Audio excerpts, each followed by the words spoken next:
Dédicace à mon père. C'est à toi que je veux offrir mes premiers vers, père. J'en ai cueilli les strophes un peu rudes, là-haut, dans ton rouergue aux âpres solitudes, parmi les bois touffus et les genêts amers. Tu ne les liras point, je le sais, ô mon père, car tu ne sais pas lire, hélas. Et toi qui fis tant d'efforts pour donner des maîtres à ton fils, on ne te mit jamais à l'école primaire. Car, petit-fils d'un cerf et fils d'un artisan, dès que ton pauvre bras fut tout juste assez ferme pour pousser sur ses gonds le portail d'une ferme, tu tombas dans les mains d'un âpre paysan qui, t'ayant confié 100 brebis et 20 chèvres, du matin jusqu'au soir et tous les jours de l'an, t'envoya promener selon troupeau bêlant par les ajoncs fleuris où sont tapis les lièvres. Car ta plume, ce fut un grand fouet dans ta main, sangla les boucs barbus et les chèvres espiègles qui tondaient lestement les orges et les seigles, ou les béliers jaloux se heurtant en chemin. Et tes maîtres, un vieux pâtre apocalyptique qui pour chasser les loups t'enseignait des secrets, ou bien le merle noir, vieux rêveur des forêts qui célèbre encore pan sur sa flûte rustique. Tu chantais, tu sifflais pourtant, pauvre petit. Tu prenais au lacet des perdreaux et des grives, et le soir, au souper, tes blanches incisives mordaient dans le pain noir d'un joyeux appétit. C'est qu'une bonne fée, à travers les bruyères, t'apportant en cadeau quelques rêves vermeils, venait te visiter souvent dans ton sommeil et mettait du sourire au coin de tes paupières.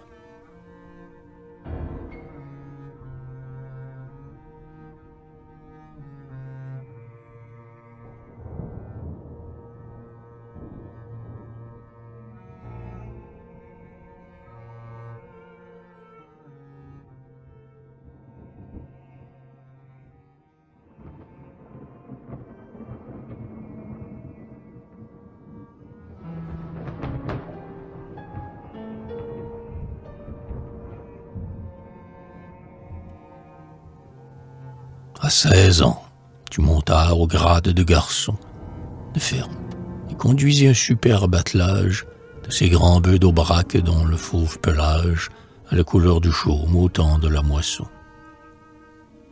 Alors, quoique ton front fût moins haut que leurs cornes, tu les accoutumas aux joues, à l'aiguillon, et ton poignet nerveux poussa dans le sillon le vieil arère en bois par la plaine sans borne. Et pourtant tes regards cherchaient avec regret tes moutons, et tenant aux mains d'un autre pâtre. Et tout là-bas, au bout de la lande bleuâtre, sombre sur fond d'azur, la paisible forêt. Car le bois t'attira déjà comme il m'enchante, non point pour y rêver au murmure du vent, ni pour entendre, ainsi que je le fais souvent, la source qui sanglote et la griffe qui chante, mais pour y travailler comme un dur pionnier, pour y couper des troncs, pour y tailler des planches, pour y faire voler sous ta hache les branches qui passent de l'azur au four du charbonnier.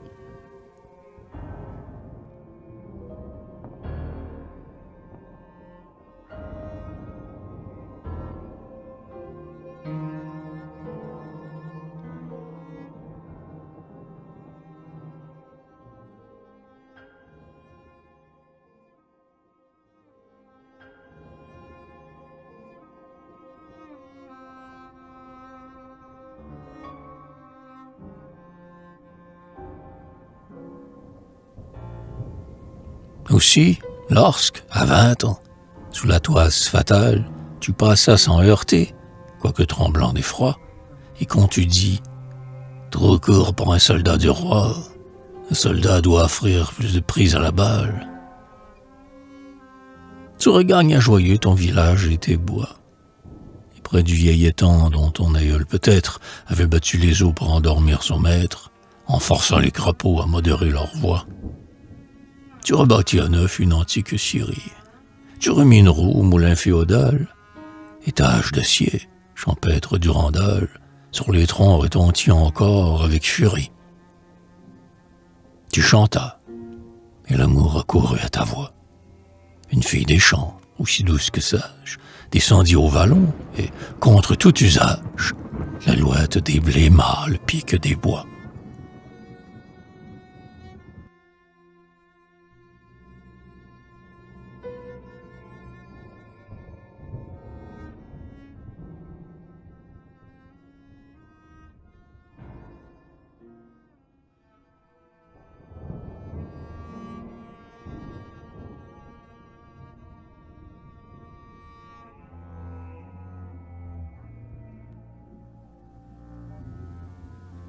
Mais depuis ces beaux jours, hélas, que de jours sombres, que de chagrins cuisants, que de labeurs romains, que de manches de hache usées entre tes mains, que de soupirs éteints par le bois dans ses ombres, que de nuits sans sommeil lorsque les grandes eaux s'engouffraient au ravin pendant les mois d'automne.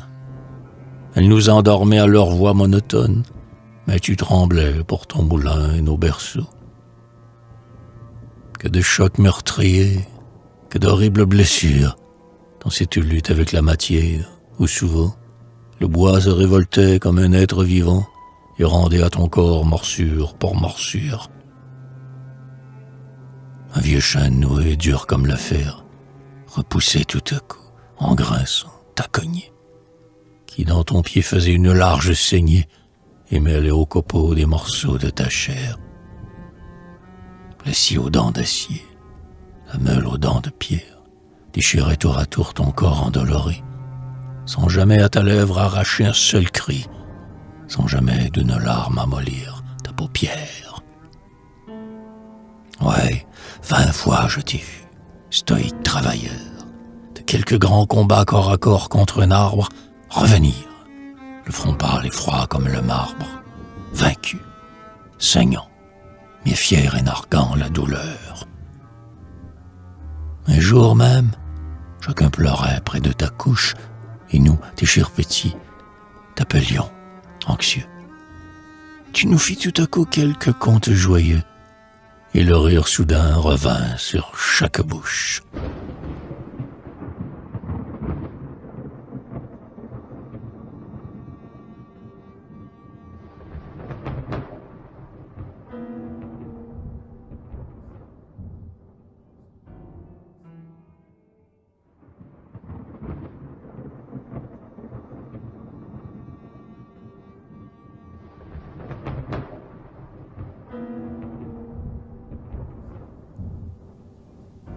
Car tu naquis conteur, comme nos bons aïeux, et nul ne t'égalait pour la verve caustique, et l'entrain et le sel, non pas le sel attique, mais le vieux sel gaulois, qui peut-être vaut mieux.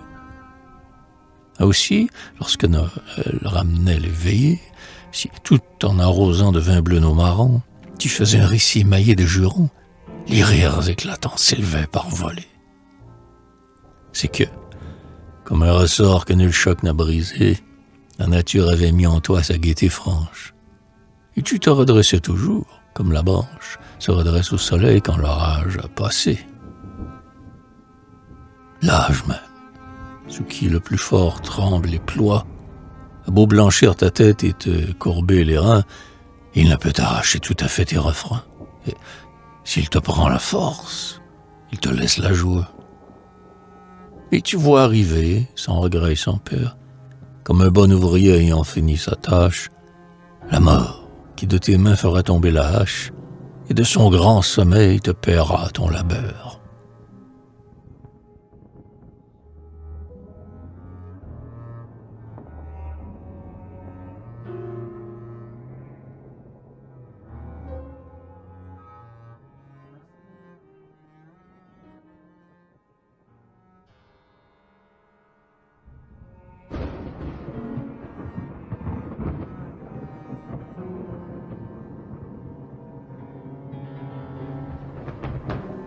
Eh bien, avant le jour, lointain encore, j'espère, où, jetant le collier et te croisant les bras, les yeux clos à jamais, tu te reposeras sous l'herbe haute et drue où repose ton père.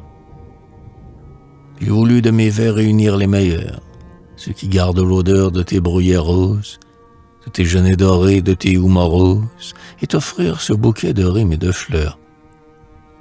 Puis, un soir, je viendrai peut-être, à la veillée, te lire ce recueil. Et si mes vers sont bons, tu songeras, les yeux fixés sur le charbon, à ta fière jeunesse en mon livre effeuillé. Voici ton frais vallon, là, tes coteaux herbus, là, ton ruisseau bavard peuplé de libellules, tes ruches où le miel déborde des cellules, tes préaux gravement ruminent les grands bœufs. La basse-cour avec ses coqs aux rouges crêtes, et son doux chien de garde au soleil endormi. Puis, tout au loin, le bois profond, ton vieil ami, Ropérac, dont toi seul sais les chansons secrètes. Ropérac, où les loups grommellent dans leur fort, pendant que les oiseaux chantent dans les feuillages, et que les écureuils entassent leur pillage de fanes et de glands au creux des arbres morts. Ropérac, qui te vit à 10 ans petit pâtre, et te voit aujourd'hui, vieux bûcheron cassé, regarder longuement, contre un d'eux adossé, les arbres que tu n'as pas eu le temps d'abattre. Puis, ton petit moulin, qui parmi les prévères, travaille en bavardant, et doucement marie sa voix au grincement strident de la scierie, et dont le chant m'a pris à cadencer les vers.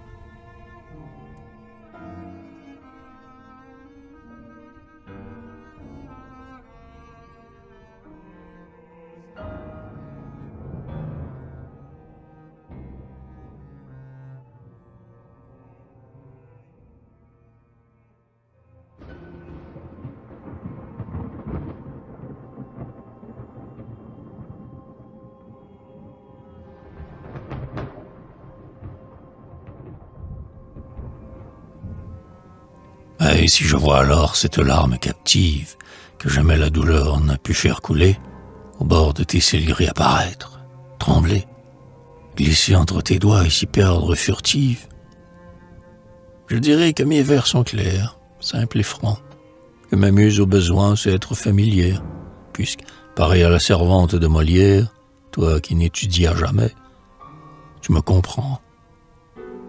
Je dirais que c'est là mon destin et ma tâche, de chanter la forêt qui nous a tous nourris, et de me souvenir, chaque fois que j'écris, que ma plume rustique est fille de tâche.